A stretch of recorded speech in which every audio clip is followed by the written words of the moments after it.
Alright, so a new box called Darkness Gimmick was announced today on the 29th. It is due to be released tomorrow on the 30th, so is it worth those hard-earned gems? This is Star Liege Lady Nemo. I'm not sure if I'm saying that right. This is a warrior type rank 4 monster that requires 2 level 4 light monsters for its special summon, boasting 2000 attack and 1000 defense. It has the effect of, once per turn you can detach 2 Exceed materials from this card and then target one face-up monster your opponent controls. Increase attack to 0, and if you do, its effects are negated. This card you control is destroyed by an opponent's card, by battle or by card effect, and sent to the graveyard, draw 1 card. Now, you may be thinking photons, but the main purpose of photons right now is to bring out Galaxy Eye's Photon Dragon as quickly as possible. Let's bring out a 2000 attack monster that can only negate effects on your main phase and only once. But it is still a decent card to use the photons and also maybe light swarm. Next is Neo-Spacian Grand Mo, an earth attribute rock type monster with the effect of, at the start of the damage step, this card battles an opponent's monster. You can return both the opponent's monster and this card to the hand. Now being able to send your opponent's monster right back to the hand is a decent effect for this monster card in particular, since it returns itself back to the hand, and now allowing it for its effect to be used again. No need for a spell like Book of Moons, which is basically a waste of a good spell card. Oh, this is good for burn and stall deck, since the card can stop an opponent's attack and just send it right back to the opponent's, or back to you if you're using a card such as Lava Golem, which will get rid of 2 cards and return Lava Golem back to your hand.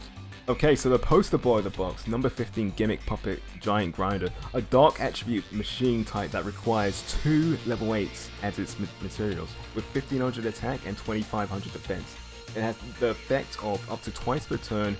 During your main phase 1, you can detach 1 material from this card and target 1 special summon monster your opponent controls. Destroy it, and if it was an Exceed monster, inflicts damage to your opponent equal to its original attack.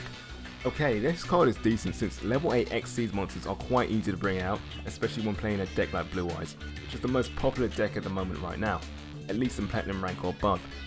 There are also Thunder Dragons too.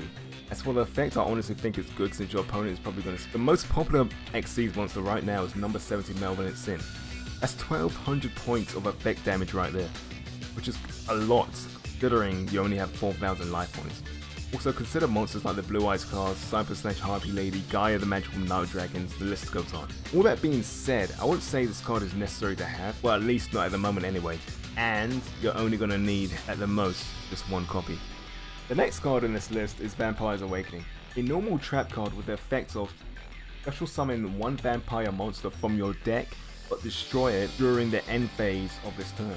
You can only activate 1 Vampire Awakening per turn. This card will definitely strengthen vampire decks, as you can use this card to send something like a Vampire Familiar or a Vampire Retainer to activate their effects on your opponent's turn. This will be destroyed during the end phase. One of those cards can be special summoned during your opponent's next turn, searching 1 more card. This card can also be used to help with Exceed summoning, especially now that Vampire Duke is in this box. Now for the final card in this list to be evaluated, Inzektor Dragonfly. Dark attribute level 3 insect type monster with the effect of, once per turn you can equip 1 Inzektor monster from your hand or graveyard to this card. The equipped card is sent to your graveyard while equipped to this card. During the damage step, you can special summon 1 Inzektor monster from your deck, except Inzektor Dragonfly. While this card is equipped to a monster, that monster's level is increased by 3. This will definitely strengthen the Inzektor deck since special summoning from your deck is such a good mechanic. So here's a list of decks that will be strengthened from this box. None of them are particularly meta in the moment, Photons just being out of reach of tier 4. The list is Photons, Elemental Heroes, Vampires and Inzektors. Now in conclusion, is this box really worth it? I would say no overall, but if you want to strengthen your Vampire deck, I would say yeah. Photons, I don't think it's worth going through a main box for 1 card. Elemental Heroes, maybe, since Grand Mole is a super rare and you can get 2 in the main box without having to reset, maybe. As for Inzektors, I would say no, they're not going to be meta because of Inzektor Dragonfly being added. Alright, so that's all for this review. What do you think? Are you going to go for this box? Let me know in the comments, and thanks for watching.